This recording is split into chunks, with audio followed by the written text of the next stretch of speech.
Welcome home to USA Global TV and Radio, a place where dreams take flight, with authentic storytelling, diverse perspectives and meaningful conversations, where global stories unite and bridges are built beyond all borders. Discover world-class education, entertainment, hope and inspiration. Together, we're building bridges worldwide. Subscribe to our channel, USA Global TV. Download our app, USA Global TV. Be our guest or join our team. Visit usaglobaltv.com. Thanks to our founder and executive producer, Dr. Jacalyn Kerbeck. Music score by Yeffy Tang from Cloud Road Music. Voiceover artist Mike Porter. Creative direction by Paul Garcia. USA Global TV and Radio, your home for global connection. All rights reserved. This video and its contents are the exclusive property of USA Global TV and Radio. Unauthorized use, duplication or redistribution in any form is strictly prohibited.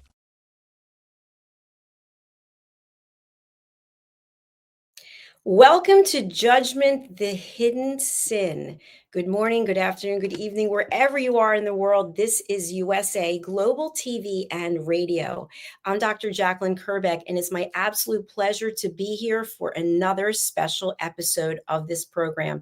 This program is based in part on the book that I wrote, Holy but Harmful, The Silent Sin of Judgment, which is not to call anyone out on being judgmental. It's just to provide education and awareness. So when we are judging or we're being judged, how we can be responsible and accountable for our own behavior. Today, I have a very special guest. He is typically always at the top of a leaderboard across the world on USA Global TV and Radio. He has his own show, Weekly Wisdom and Insights, and that show is at the top week after week after week. So if you haven't seen it yet, please ask yourself, what am I missing? How do I get to see it? Go over to our YouTube channels, which are USA Global TV and Radio and Dr. Jacalyn Kerbeck. Our topic today is how fear, unfamiliarity, and discomfort lead to judgment. And Dear James is with us today, and he's going to walk us through his thought process and his research, and I'm going to be having a wonderful conversation with him. Dear James is an intuitive advice columnist. As I mentioned, he is a radio and TV show host here, as well as on his own platform.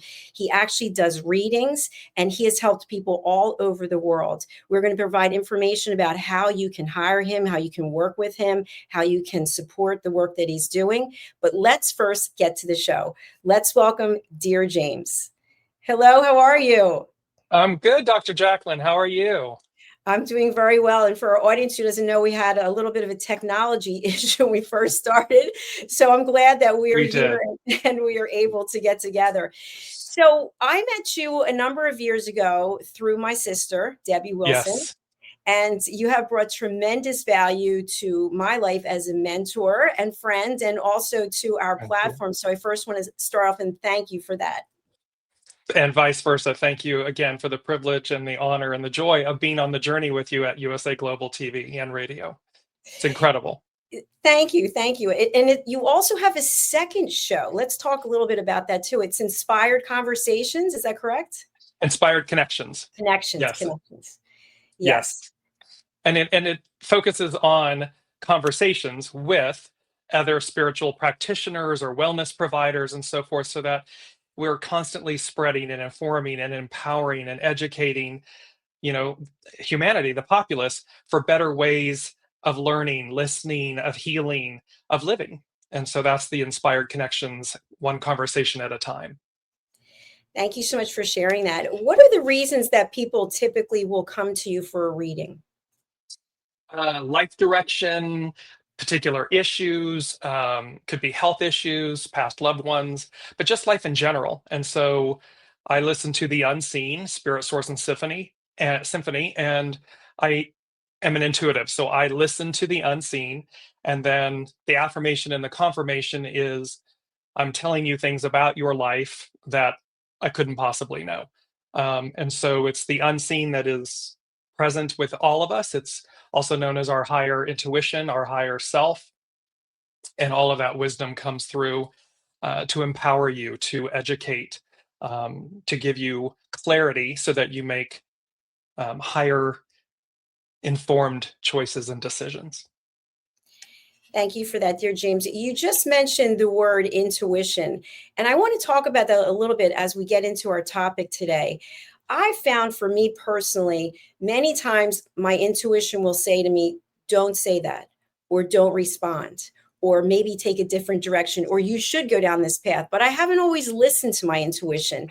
And I'm wondering if that is a factor when it comes to judgment. And I know you've got some definitions of judgment, which we're going to get to. But I just want to put it out there that that little voice that we have inside of us, that intuition, sometimes we could be listening to it and saving ourselves from falling off a treadmill, for example, when our intuition told us not to wear those sneakers.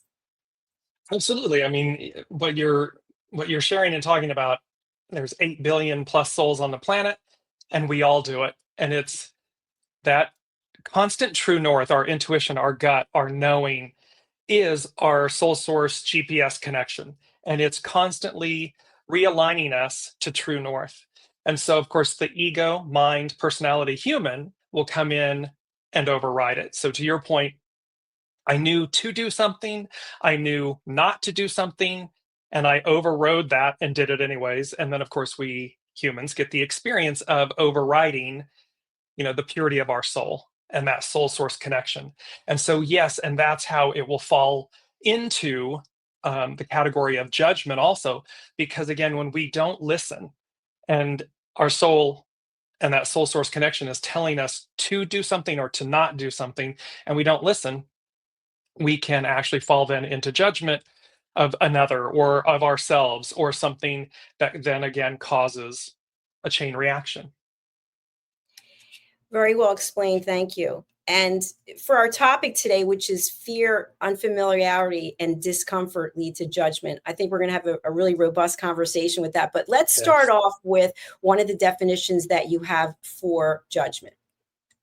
Well, the true meaning of judgment is the ability to make considered decisions or come to sensible conclusions. The mental ability to understand and evaluate given circumstances and make informed opinion and decision, and an opinion or decision that is based on careful thought. So when you look at the purity, the true meaning of judgment, you hear the words considered, sensible, informed, careful. And so there's this true meaning of judgment where we make informed, careful, considered decisions, sensible. And then there's the shadow aspect of judgment where we forego considered, sensible, careful, informed. And it's just this rash to judgment or this reactive choice and action. And so it falls into the shadow aspect of judgment. And then, of course, we have, as to the title of your book, the holy aspect, the divine aspect of judgment, which is, of course, reserved for quote unquote God's wrath, God's judgment. And what I found is when I personally feel highly emotional, that's when I can get into a state of fear.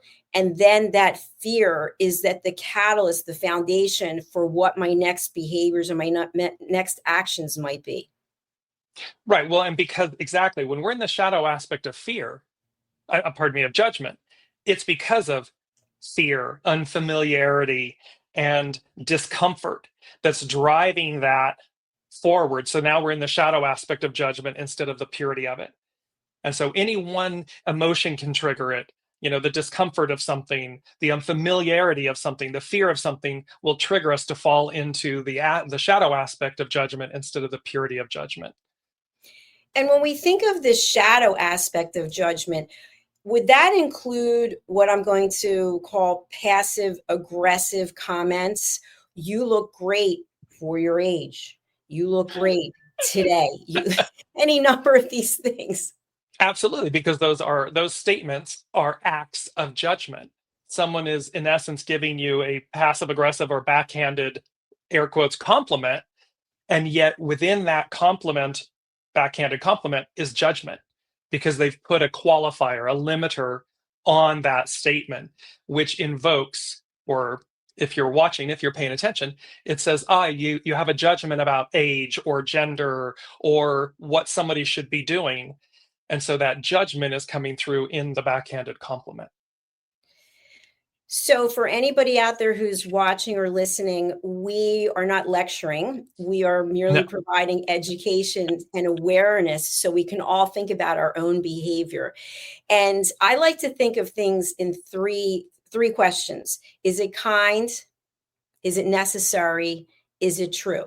So before making a comment, maybe think of those three things, and maybe you won't make the comment, or maybe you'll make the comment in a different way. The other thing I think about judgment when we think about discomfort, for example, is when people decide to give opinions about things and no one asked for it. And the opinion typically is laced with judgment because one person thinks they can do something better than another person, or one person thinks they're trying to help someone. When I was your age, or you'd be nothing without me. What are your thoughts?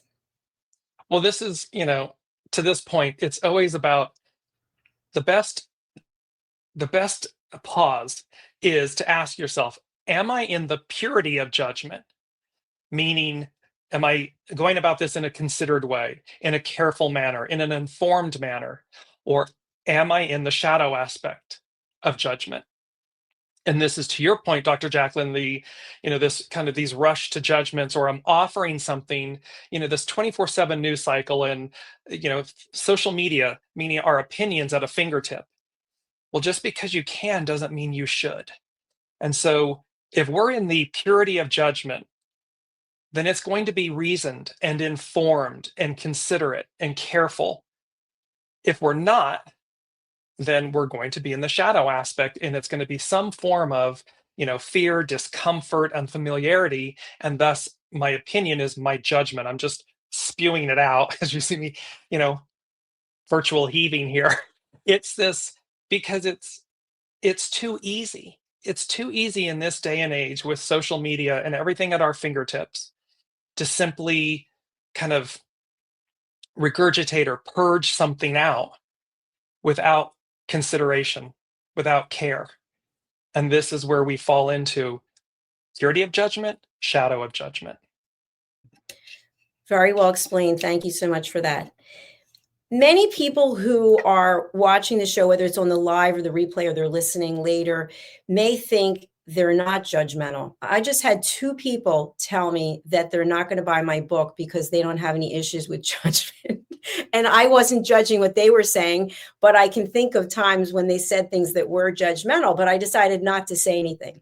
So because we're bringing awareness and education, how do we inspire people to think and say to themselves, I may be judging?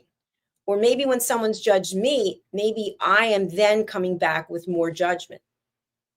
Well, the more important aspect in the example you just gave is, why would the title of the book, or I don't have a problem with judgment?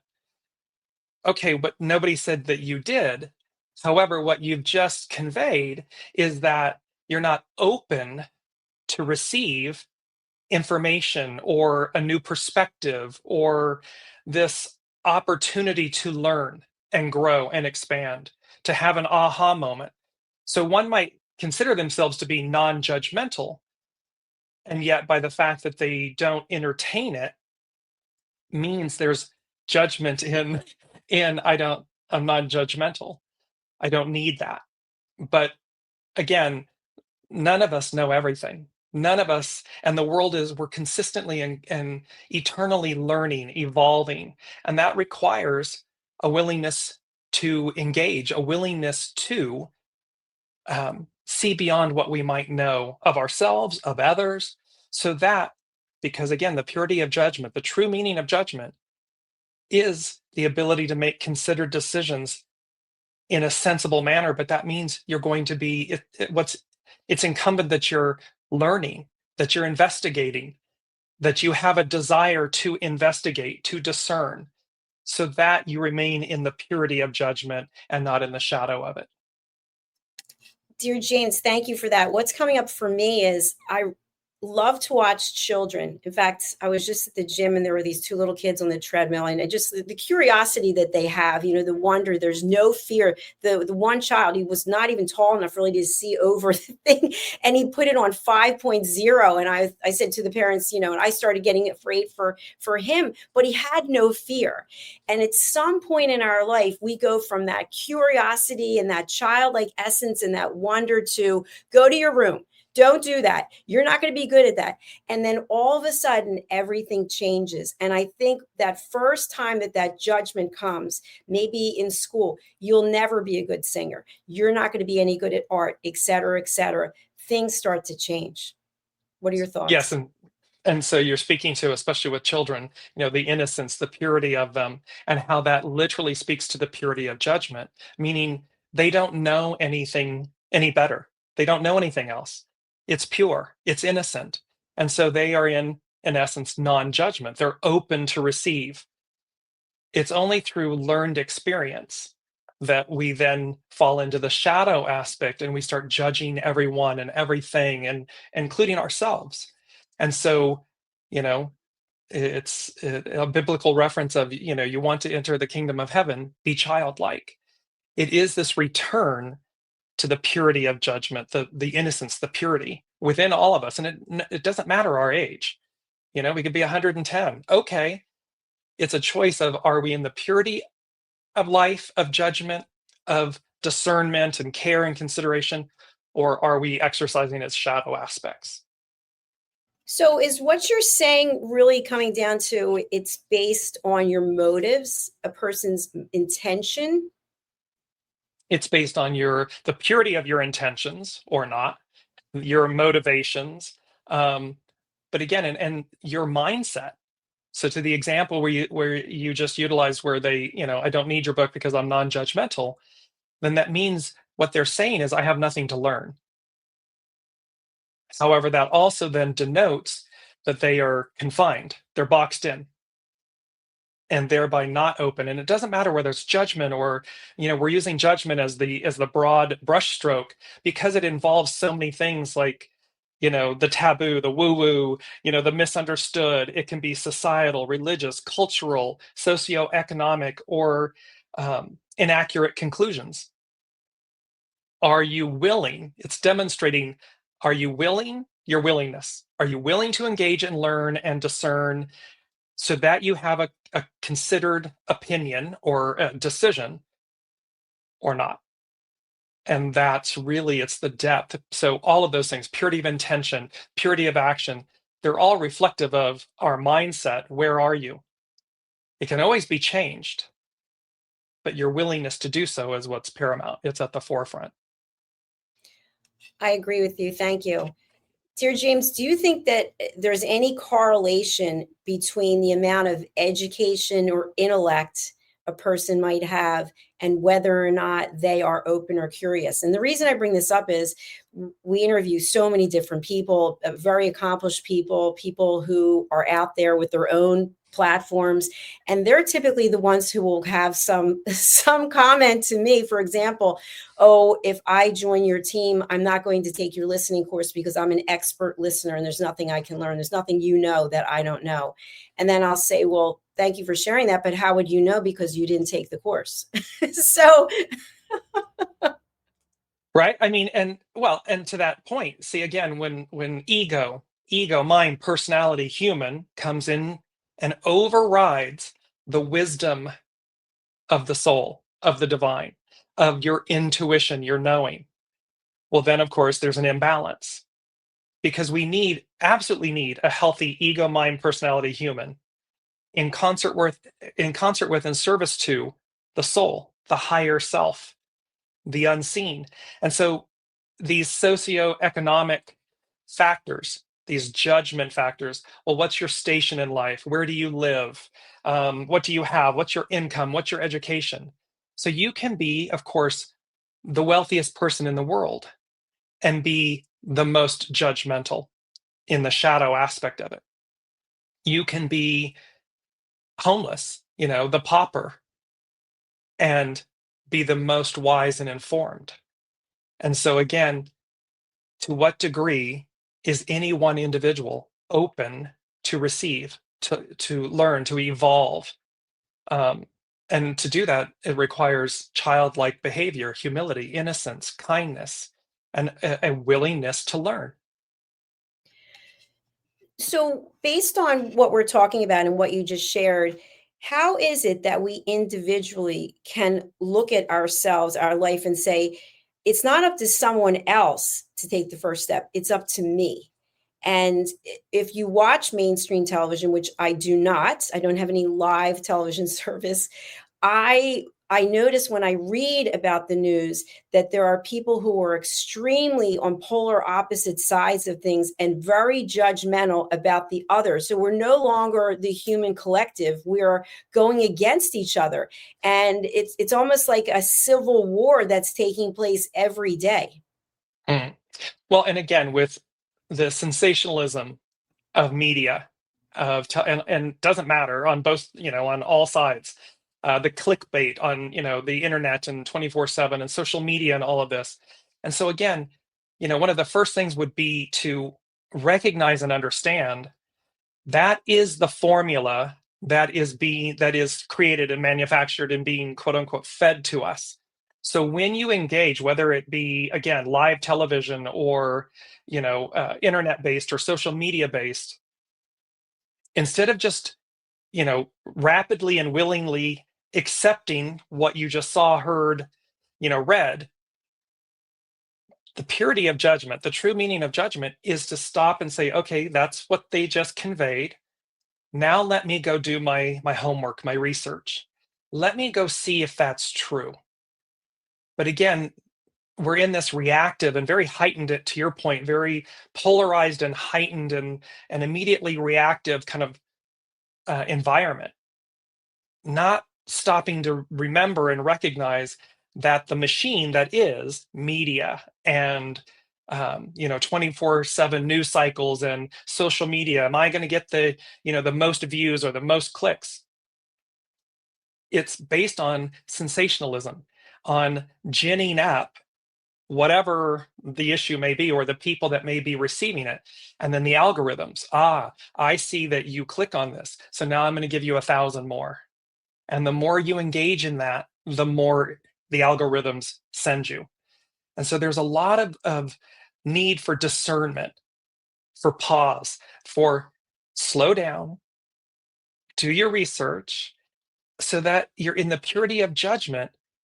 And that will offer considered, informed, careful, considerate type responses. Or to your point, earlier in the show, or no response. There's no need to engage or recognize where people are. If I just had this conversation with a dear friend yesterday saying, when you read someone's vitriolic post, that's where they are. They're not open to receive. They're not interested in a counter opinion or a reasoned opinion. Most times they're kind of hell-bent in their corner, and that's where they are. So to engage that energy just simply amplifies it, magnifies it. Better choice would be to go and create your own post that may counter that in a pure, considered, reasoned way, as opposed to engaging on the one that's in the shadow aspect of it. So it's good for us to pause and reflect and do our own research. And Yes. with the availability of artificial intelligence on all these different platforms, that's one of the differences between a human and a robot. We have the ability to think through things and make informed decisions. And part of the reason that I wrote the book, Holy But Harmful, was because I felt I was challenged by someone who told me that God didn't know me or love me because I stopped going to church. And I thought, is that true? Let me do some research. So I started interviewing people in the clergy. I started interviewing peace ambassadors, people who are intuitives, and I wrote the book. And I based the book on neuroscience and Maslow's hierarchy of needs, et cetera. But instead of going back to the person and saying, well, how about, just starting something else, I decided to look into it and I wrote a book about it. And see, this is where the catalyst of the shadow of judgment may be an irritation, can cause harm. Um, and yet what you did in this beautiful example is you took it upon yourself. What you took upon yourself wasn't their judgment and the shadow aspect of their judgment, but rather what you took upon yourself was, let me dive deeper. Let me investigate. Let me sit with that for a minute. And when I do, whether I reject it or I accept it, I will do so from a considered, informed position. And this is where, one of the factors with judgment can be religious. And that meaning, with organized religion, again, what's the purity of how it's being conveyed? What are the beliefs, the doctrine, the dogma? And when does it move from the purity of faith and religion, of the word, the way, to one's, air quotes, opinion or dogma of it or doctrine of it? And this, of course, is, the famous moment in at the temple in Jerusalem when Master Jesus tosses the tables and everything and challenges the Pharisees and says, you're borrowing from the people what is rightly theirs, meaning your divinity, your divineness, your soul source connection. And this was a great threat and challenge because, of course, what Master Jesus was saying in that moment was, go direct to the Father. If they're going to, and this is not speaking negatively about organized religion, it's just, again, discernment. It's about considered discernment and investigation and so forth. Because, again, why would somebody say to another, God doesn't love you? That's not, if anything, Master Jesus and religion, the Bible says, God, Master Jesus, loves everyone. It's very clear in the New Testament. So again, one can see how that may have fallen into the shadow aspects of judgment. Absolutely. Thank you. I appreciate your comments on that. And just for our audience to know, there's no script. Dear James does not know what I'm going to be asking. I don't know what I'm going to be asking. I don't know what he's going to be saying. So this is just all off the cuff. So we were talking a little bit about organized religion. I am not an expert when it comes to religion. I'm not an expert when it comes to spirituality, but there are definitely people on both sides of the fence, if you will, who only believe the way forward is organized religion. And there's some people that only believe that spirituality is. So when we have people who are so polarized on something like that, how do we all get along? By the one simple, one simple tenet, judge not, lest thee be judged. It's simple. We have simple commandments, and tenets. You do the first one, love thy God, love thy neighbor as thyself, thy God is all other, above all other.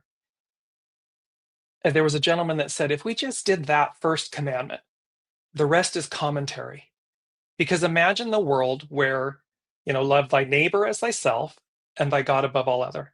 Well, you would never do harm. You would never be in judgment of your neighbor, another, because of the fact that then you realize and recognize that you're doing it to yourself. Do unto others as you would have done to you. They're simple tenets in life. And yet again, with this 24/7 news cycle and this polarization and this, this redefining of Christianity, religion, Christianity, faith. And if anything, the New Testament is all about, it's very clear. Its message is love, unity, oneness, universal love of self, of others, of animals, of earth. So it's not hard. This is basic kindergarten, five fingers, 10 fingers, 10 toes type thing. It's this aspect of, again, what are we willing? Are we willing to stop upping the ante and engaging in the shadow aspects of ourselves? Because that's what we're doing, the shadow aspects of judgment. When we're doing that, that's easier than stopping and saying, let me investigate to your point of what you did. Let me stop. I heard you. Okay. Now I'm going to go and investigate for myself. I'm going to go investigate me. I'm going to go, because that statement challenges you to say, am I worthy of God's love? It's a very self-reflective challenge and opportunity for one to stop and say, to see their own divinity, their own self-worth, self-value, their own compassion with themselves and others. And so again, here, there's this battle royale, is what the unseen is saying, this, which wolf wins, the one you feed. Well, there's this battle royale. We ultimately know which wolf wins. We're just in the process of choosing and remembering that. There's a lot to unpack there. Wow. Thank you for that. Thank you for that. And there may be some people out there now who just judged what you said, or they're judging me. Who knows? But it's not ours to have to unpack, right? We can unpack what you just talked about, but what people are judging or thinking about us is not ours. No, and that's a very important thing in life, is to remember what's mine, be willing to own it, what's mine, and what's yours, what's somebody else's, and to not take on someone else's judgment or fears or discomfort or unfamiliarity, because all of those things are shadow aspects that just continue to snowball. What is incumbent upon us is self responsibility, self accountability. What's mine? And being willing to look at it, because who am I to judge? I have no, it's not my place to judge other people. And thus, are we in the purity of judgment? Let me make an informed decision for myself, and what's yours is yours. What's mine is mine. Absolutely. And I think when we are informed, the example that I gave about not being loved by God or God not knowing me, I could have come back with any number of retaliations, judgments. It could have been a huge fight, an argument, but instead I decided to go and pursue it.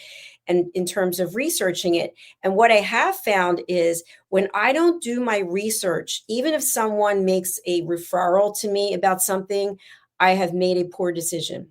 And I can't judge anyone. I can't judge the person who made the recommendation because I didn't do the research myself. And I remember when my father was alive, he would always say that I'm too trusting. And I really do believe in the goodness of people. I really do believe people are well intentioned. And I still believe that. And that's how I walk around. Yes. And I get judged for that, that you're weak, you're too easy. So Yeah. that's not mine, though. This is how I really feel. I feel like and somewhere in within us, we are all good people. Absolutely. And to this point too, of this person that said, God doesn't love you. When you get to the place where you literally, genuinely, authentically can say, thank you for that comment, for that statement, because from a place of a cloak of opposites, look what that one comment from one person inspired, invoked, created. And to your point, to your credit, Dr. Jacalyn, you harnessed that cloak of opposites, that in essence negative statement, but you harnessed the power of it for good, to inspire these episodes of this show, the book. You turned that around, and what an incredible thing to do. That's what we're meant to do. Because the point of this, when you can say thank you to the person that did that, or even if it's just silently, it's the fact that you're recognizing in that moment that they showed up and played their divine role on a soul level. They played their role that would inspire, in a cloak of opposites, would inspire you to dive deeper, to look at yourself, and then take that and say, now what am I to do with this newfound wisdom? You didn't become the lesson, you transmuted it. And this is where it's so important for us to, allow our life experiences to refine us, not define us. When we allow another to define us, then we're not getting the lesson. When we refine, well, then greatness occurs. one would say divinity is present. It's present in all, but it really shines in that moment. I absolutely agree with you and love what you shared. And I want to see if we can take it and kind of give it as some bullet points or some takeaways for people who are out there, because people might think, you know what, I'm really agreeing with all of this. What do I do? How do I change the way I'm looking at things or how I'm interacting with people? And I think one great tool is after you get to know yourself, you love yourself, you like yourself, you're grateful for what you have, and you can set boundaries. Yes. Yes. Healthy boundaries are absolutely appropriate. And also, it's to recognize, stop and pivot. Am I in the purity of judgment or the shadow of judgment? And that purity or shadow of judgment can be with self. So it starts there, it starts inside, internally, and then to the external. The easiest one, of course, we're in relationship. So external relationship, it's the easier one to recognize. But stop and pivot. The minute you're in the shadow aspect of judgment, stop and pivot, change, set boundaries. To your point, Dr. Jacalyn, set boundaries. To your other wonderful offering and everything, elevated listening, to listen to your soul source connection, that knowing, that inner voice, first and foremost, and then to what others are saying. I hear you saying, is this what you're saying? Or I hear you saying this. Is this what you're saying? Because again, 9 times out of 10, you know, with humans and human relationships, what someone is saying in the moment is not what's deep down inside and at the root of what the issue is. And so again, this willingness to evolve, this willingness to learn. And I just want to bring this in because it's about inaccurate conclusions. Selective attention to negative information and or misinformation, a predisposition to something leading to inherent difficulties in accurately assessing others. So this selective attention, it's almost like this selective amnesia, this selective attention, this being addicted, hooked on the negative or the misinformation or the inaccuracy of something and trafficking in it anyways. And the amount of harm that that does. One thinks that that harm is outward towards them or someone. But universal law says it's all energy, it's all in reciprocity. So that level of engagement is already coming back to you 1,000-fold. So stop and pivot. Stop and pivot is exactly what we have to do because we are out of time. So I've really enjoyed this episode and I hope you'll come back for one in the future. But before we go, I'd love to have you tell people about your shows and your platform. And we've been showing them how they can reach out to you. But how do you want people to reach out and who do you want to reach out? So everyone is welcome to reach out in a positive and kind, loving manner. You can go to www.dearjames.com. From there, you'll see all of my social channels and everything, and all the offerings. A lot of wellness and tools and practitioners and intuitive advice. So you can submit an intuitive advice question. There's my website, and then also join us every Wednesday at 8 a.m. Pacific is Weekly Wisdom and Insights. It's a show where we literally look at the current energies, the intuitive wisdom and insights from the unseen, and we go as guided. So there's always a beautiful, it's very, inspiring and empowering information from the unseen. And speaking about things and it can have everything to do with, astrology, numerology, the intuitive, and just the purity of the soul. So that show is every Wednesday. I do private, individual, and group and business intuitive readings. Those are available, and there's a lot more. So you can check under shop.dearjames.com for the offerings, and just go to the website overall for how to interact.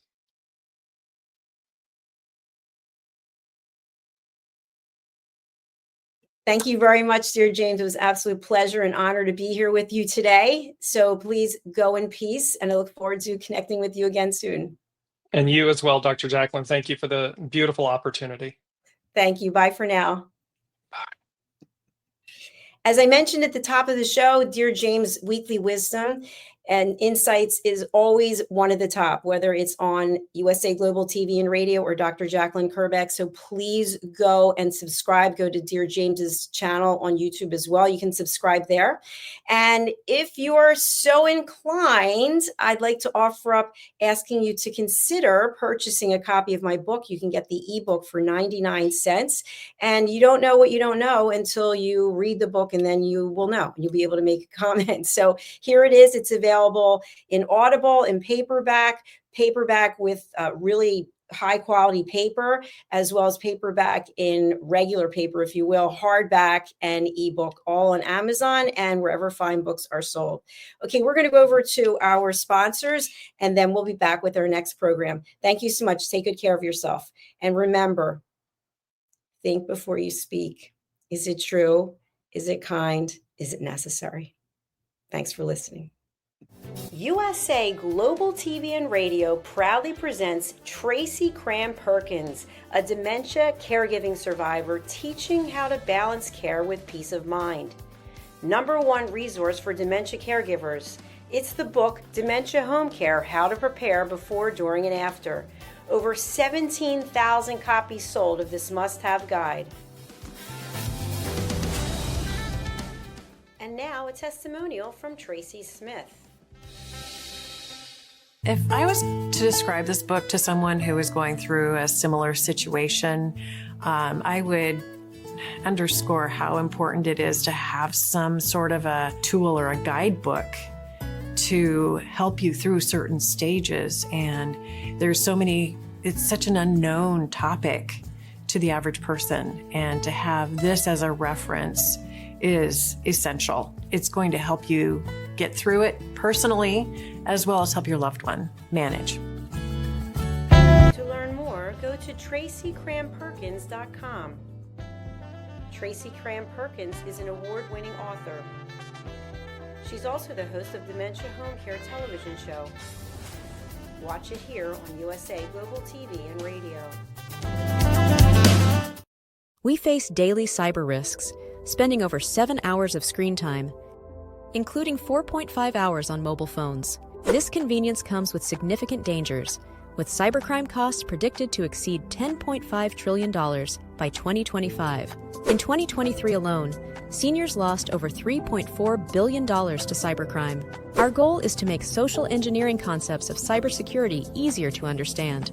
We work with business teams, senior living facilities, investment companies, and educational institutions, both individually and in groups. We offer real-life examples to help you recognize and prevent attacks, with sessions available both in person, in selected regions, and remotely. Schedule your training session, or to learn more, contact us today. Call us at 847-845-9360. Email us at info@cybersecurityeasy.com. Protect your team and family with cybersecurityeasy.com. Thank you, viewers and listeners of USA Global TV and Radio, for joining us today. We're honoured to have your time and attention as part of our global community. At USA Global TV and Radio, we believe in the power of authentic conversations, meaningful connections, and creating a world of possibilities together. Want to be part of something bigger? Join our team of elevated listeners at usaglobaltv.com, a space where your voice matters and your ability to listen transforms relationships. Stay connected with us across all our platforms for thought-provoking discussions, expert insights, and empowering stories. Subscribe to our channels at youtube.com/c/USA Global TV. Follow us on social media and explore the endless opportunities we're creating for growth, learning, and inspiration. Together, we're not just broadcasting, we're building bridges and changing lives one conversation at a time. For inquiries, contact us at info@usaglobaltv.com. Music by Johnny Dies. Produced by Executive Producer and Director Dr. Jacalyn Kerbeck. Voiceover by Mike Porter. Creative direction by Paul Garcia. All rights reserved. Copyright 2025. Visit usaglobaltv.com to view our full terms and conditions.